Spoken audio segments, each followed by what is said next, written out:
ভালো লাগছে। আর একটু বাদিক কর না এইখানটা। এবার ঠিক আছে? না না না, তুই আগে যেখানে ছিল সেখানেই লাগিয়ে দে। এই নিয়ে না আমি 3 বার জায়গা চেঞ্জ করলাম, তুই নিজে লাগিয়ে নে তো, আমি পারবো না।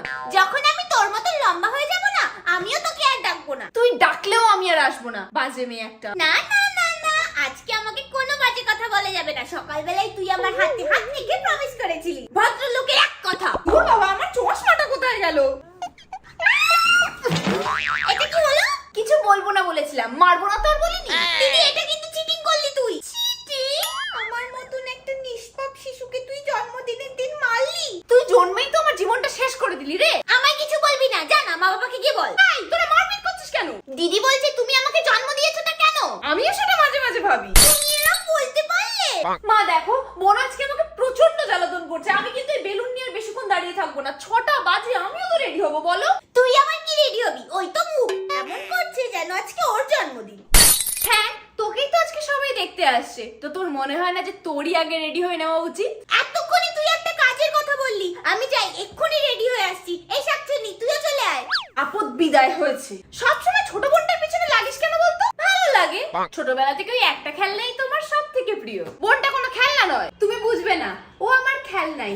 যাই হোক, আমি বাবা যাই, রেডি হয়ে আসি আর মেকআপটাও করে নি। একই মুখটা কালো হয়ে আছে, তার উপর আবার মেকআপ করবি, চামড়া আরো খারাপ হয়ে যাবে। কিন্তু মেকআপ না করলে এই ডাল স্কিনটার এই কালো কালো দাগগুলো বেশি করে দেখা যাবে। দাগ লোকাতে হয়, দাগ ঠিক করতে হয়। কত ফেস ওয়াশ ক্রিম সব মাখলাম, কিচ্ছুই হলো না। ওইসব কেমিক্যাল মেখে কিছু হবে না, মাখতে হবে ন্যাচারাল জিনিস, মানে আয়ুর্বেদিক। হ্যাঁ, তাই তুই ব্যবহার কর আয়ুর্বেদিক্যালি তৈরি হলুদের নির্যাস থেকে হিমালয়ের dark spot clearing turmeric face serum. এই সিরামটার মধ্যে যেরকম ন্যাচারাল জিনিস রয়েছে, সেরকম রয়েছে বেস্ট অফ সায়েন্স, মানে নিয়াসিনামাইড আর গ্লাইকোলিক অ্যাসিড। আরে এটা তো ওই সিরামটা না যেটা ওই সোয়ার্সা কোল্ড প্রেসড এক্সট্রাকশন টেকনোলজি দিয়ে তৈরি। হ্যাঁ, ঠিক বলেছিস। এটা কি করে বলতো? হলুদের গুণাগুণটাকে সম্পূর্ণভাবে ব্যবহারযোগ্য করে তোলে। এই সিরামটা 2 থেকে 3 ফোঁটা নিয়ে আপার সার্কুলেশন মোশনে আলতো হাতে নিজের মুখে আর গলায় লাগিয়ে নিতে হবে, তাও আবার দিনে 2 বার। ব্যাস, তাহলেই দেখবি কিছুদিনের মধ্যেই মুখ একদম ঝকঝকে তকতকে হয়ে গেছে আর ডার্ক স্পট সব গায়েব। সত্যি বলছো?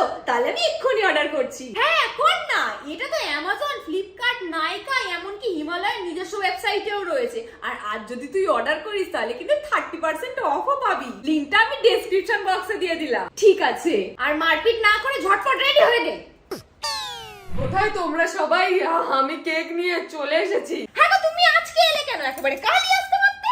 আর বলো না, 7 সমুদ্র 13 নদী পার করে নৌকো ডুবি করে এলাম। মানে 7 समंदर पार मेरे पापा केक लेकर आ गया, ओ मेरा केक लेकर आ गया।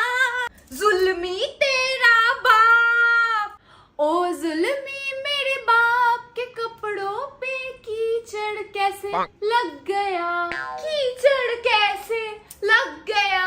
7 समुंदर पार करते मैं केक के ऊपर गिर गया। तुम केक के ऊपर गिर गया? गिर गया। তোমাকে দিয়ে একটা কাজ যদি ঠিকঠাক করে হয়। কি হয়েছে মা? কিছু হয়নি, কিছু হয়নি। এই তুমি দাও, কেকটা দাও, আমি ফ্রিজে রেখে আসি। আরে আমাকে দেখাও তো কেকটা কিরকম দেখতে। না না না না, একদম কেক কাটার সময় দেখবি। এখন ফ্রিজে কেকটা রেখে আসি, নাহলে কেকটা গলে যাবে। দেখি না মা, একটু কেকটা দেখি। একবার বারণ করলাম তো, এই কেক দেখা দেখি করতে গিয়েই দেরি হয়ে যাবে। আমার এখনো লুচি ভাজা হয়নি, ময়দাটা মাখা আছে। দাও দাও, আমি ফ্রিজে কেকটা রেখে আসি। দাও। এনে মাদু, ফ্রিজে তুলে দে। এনে বোন, ফ্রিজে তুলে দে। এটা কি? এটা তো আলু ভাতে। বাবা, কেকটা এরকম আলু ভাতে হলো কি করে? বলেছিলাম বাইরে রাখিস না, কেকটা গলে যাবে। গলে গেল তো? এত তাড়াতাড়ি? আমার কেক। না না, গলেনি, ওটা নতুন theme cake. Theme cake? Theme cake accident flavour cake.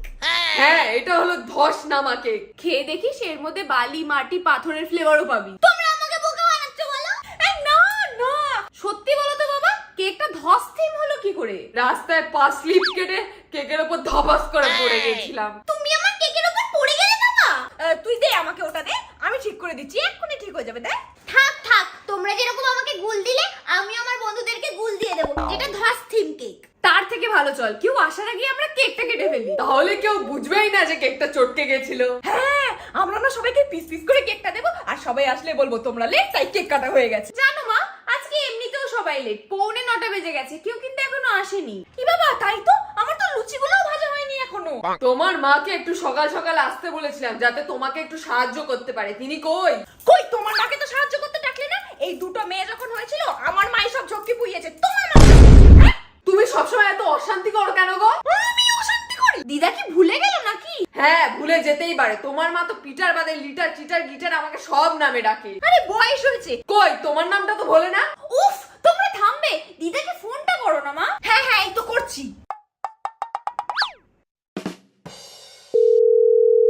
Hello মা। হ্যাঁ রে মা, যাতো না, বল। মায়ের সত্যি বয়স হয়ে গেছে। হ্যাঁ মা, তুমি কত দূর? আমি তো অনেক দূর। মানে কতক্ষণ লাগবে? এই 12-13 ঘন্টা তো লাগবে। দিদা কি কলকাতা আসতে গিয়ে কোরিয়া চলে গেল নাকি? তাহলে দিদাকে বলো বিটিএস এর সাথে একটা ছবি তুলে আনতে। এই তোর থাম তো। মা, তুমি ট্রেন ধরেছো না বাস? আমি তো খুন্তি ধরেছি রে। এখনো রাতে রান্নাই শেষ হয়নি। আরে তুমি রান্না করছো কেন? তুমি আসবে কখন? এই কাল 12টার মধ্যে পৌঁছে যাব। কাল 12টা? আরে চিটার বাবা তো আমাকে ফোন করে বলল 13 তারিখ একটু তাড়াতাড়ি আসতে, আমাদের দুমদামের জন্মদিন বলে কথা। দিদা, ওটা পাম 13 তারিখ? হ্যাঁ, চিটার বাবা তো তাই বলল। ঠিক আছে মা, রাখছি। তার মানে বাবা তুমি সবাইকে 13 তারিখে আসতে বলেছো? আরে 13 তারিখ মানে আজকেই তো পাম্পামের জন্মদিন। বাবা, আজ 12 তারিখ। হ্যাঁ, এই লোকটাকে দিয়ে একটা কাজও ঠিকঠাক করে হয় না। তাহলে আর কি, সাজগোজ খুলে ফেলি।